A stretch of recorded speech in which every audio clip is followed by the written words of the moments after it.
বলিউড অভিনেত্রী ও আইপিএল দল পাঞ্জাব কিংসের মালিক প্রীতি জিন্টা এবার কৃত্রিম বুদ্ধিমত্তার অপব্যবহারের বিরুদ্ধে আইনি লড়াইয়ে নামলেন। এআই প্রযুক্তি ব্যবহার করে তৈরি ডিপফেক ভিডিও, বিকৃত ছবি, মিম এবং তার নামে ভুয়া এআই চ্যাটবট পার্সোনা ছড়িয়ে দেওয়ার অভিযোগে গুগল ও মেটা সহ একাধিক প্রযুক্তি প্রতিষ্ঠানের বিরুদ্ধে মামলা করার অনুমতি পেয়েছেন তিনি। বোম্বে হাইকোর্টের এই সিদ্ধান্ত পার্সোনালিটি রাইটস ও ডিজিটাল নিরাপত্তা নিয়ে নতুন করে আলোচনা তৈরি করেছে।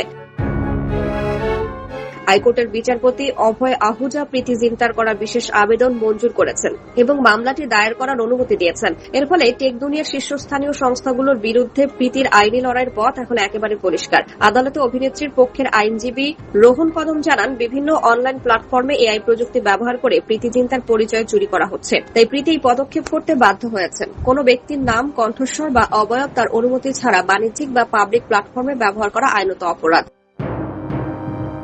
প্রীতির দাবি, তার অজান্তেই তার ইমেজকে অপব্যবহার করা হচ্ছে। 1957 সালের ভারতীয় কপিরাইট আইনের অধীনে প্রীতির নিজস্ব ডিজিটাল কন্টেন্ট এবং তার সুনামের ওপর আঘাত আনা হয়েছে। টেক প্ল্যাটফর্মগুলোতে এমন কিছু চ্যাটবট তৈরি করা হয়েছে যা প্রীতি জিন্টার নাম ও ব্যক্তিত্ব নকল করে সাধারণ মানুষের সঙ্গে যোগাযোগ করার মতো অপরাধও করা হচ্ছে। এছাড়া আপত্তিকর ডিপফেক ভিডিও এবং বিকৃত মিমও ইন্টারনেটে ছড়িয়ে দেওয়া হয়েছে। গুগল, মেটা, এক্স, জিপি, গোডারির মতো যে ডজনখানেক সংস্থার বিরুদ্ধে প্রীতি মামলা করেছেন তাদের অনেকেরই অফিস মুম্বাইয়ের বাইরে বা বিদেশে, কিন্তু প্রীতি জিন্টা ভারতীয় নাগরিক, যিনি মূলত মুম্বাইয়ে থাকেন এবং এখানেই কাজ করেন।